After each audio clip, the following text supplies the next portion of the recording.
વર્ષ 1984થી જૂનાગઢના ગિરનાર દરવાજા વિસ્તારમાં આવેલા ગણેશનગરના સ્થાનિક રહેવાસીઓનો મામલો આજે ફરી એક વખત શહેરમાં ચર્ચાતો જોવા મળી રહ્યો છે।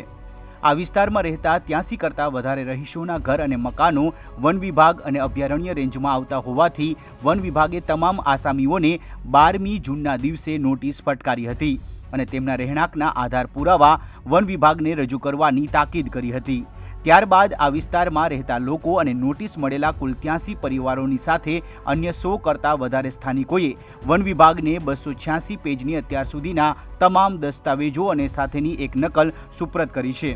આજે ગણેશનગરના સ્થાનિક રહેવાસીઓ વન વિભાગના ગિરનાર ડુંગર દક્ષિણ રેન્જના રેન્જ ફોરેસ્ટ અધિકારી જીપી સુહાગિયાને મળ્યા હતા અને 1984થી લઈને આજ દિન સુધીના સ્થાનિક રહેવાસીઓ દ્વારા જૂનાગઢ નગરપાલિકા અને ત્યારબાદ મહાનગરપાલિકાને ભરેલી તમામ વેરા અને અન્ય આર્થિક લેવડ દેવડની પહોંચ અને દસ્તાવેજની સાથે 45 વર્ષથી થયેલા પત્ર વ્યવહારની સંપૂર્ણ વિગતો સોંપી હતી। ત્યારે ગણેશનગરના સ્થાનિકો પાસેથી જાણીએ કે શું છે સમગ્ર મામલો અને શું છે તેમની રજૂઆત।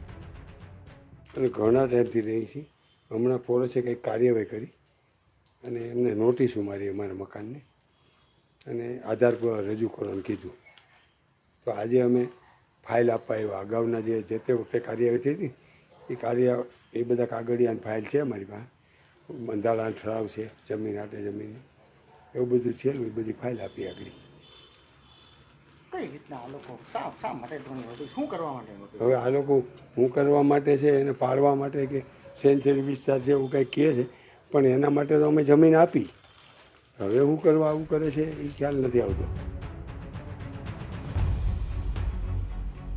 હું છેલ્લા 40-50 વર્ષથી ગણેશનગર ગિરનાર દરવાજાની બાજુમાં ગણેશનગરમાં રહું છું અને જે તે વખતે નગરપાલિકા હતું તેથી અમારી પાસે નગરપાલિકા કર વસૂલ કરેલું છે એની પોસ્ટ અમારી પાસે પાકી પડેલી છે। હવે 40-50 વર્ષ ત્યાં અમે રહી છીએ, જમીનના પૈસા ભરી દીધા છે। હવે જંગલ ખાતાવાળાએ અમને નોટિસો આપી છે કે તમે આ ખાલી કરો, તો અમે તો પૈસા ભરેલા છે। તો હવે જે તે વખતે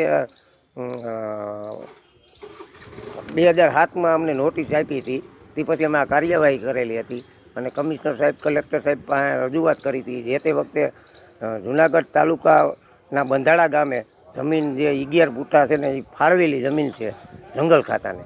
ત્યાં હાલની તકમાં જંગલ ખાતાએ 5 વીઘામાં ઝાડવા વાવેલા છે અને 5 વીઘામાં હજી ખાડા કમ્પ્લીટ કરેલા છે। થડ ઉપર જવું હોય ને ઉતારવું હોય તો છૂટ છે।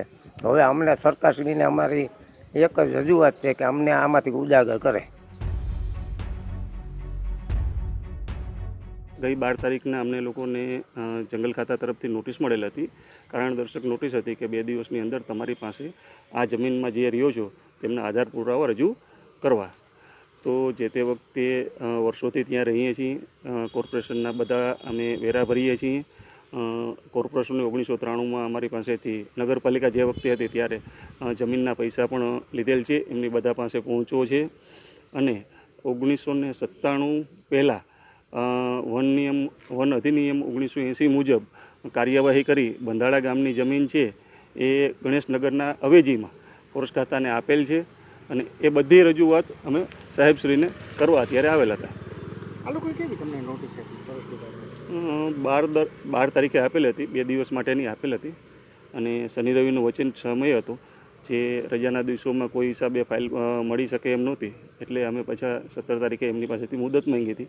એ મુદતના અર્થે જ અમે આજે પાછા વધારાની ફાઇલ જમા કરવા આવ્યા છીએ। એમાં શું ડોક્યુમેન્ટ છે ફાઇલ આવી છે? ફાઇલ આવી એમાં 1984થી લઈ અને અત્યાર સુધીના તમામ રેકોર્ડો છે।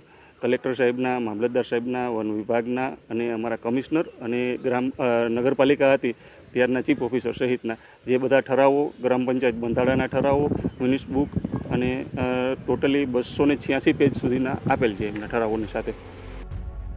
મહાનગરપાલિકા બનતા પૂર્વે જૂનાગઢ નગરપાલિકા વિસ્તારમાં ગણેશનગરના સ્થાનિક રહેવાસીઓને નગરપાલિકા દ્વારા જે તે સમયે સરકારી નિયમ અને ધારાધોરણ મુજબ જમીન રહેણાંક હેતુ માટે ફાળવી હતી।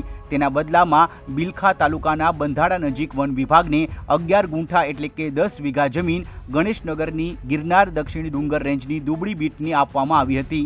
અહીં આજે 5 વીઘામાં વન વિભાગે વૃક્ષોનું વાવેતર પણ કર્યું છે અને અન્ય 5 વીઘા જમીન આજે પણ ખાલી છે. ત્યારે ફરી એક વખત વન વિભાગે 12મી જૂનના દિવસે 83 જેટલા સ્થાનિક રહીશોને નોટિસ આપીને તેમની પાસે રહેણાંક મકાનના આધાર પુરાવા અને દસ્તાવેજ હોય તો રજૂ કરવાની 48 કલાકની તાકીદ કરી છે.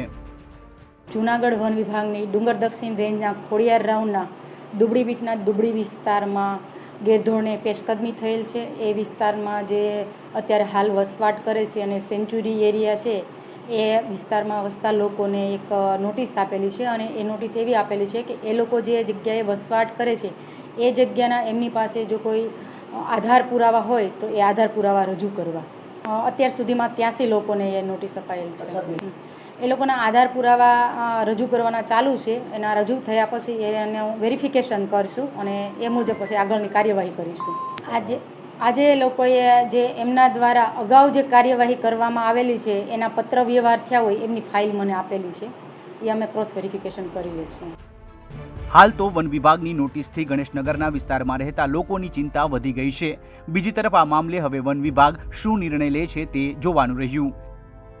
જૂનાગઢથી મનીષ ડોડિયાનો અહેવાલ, ETV ભારત.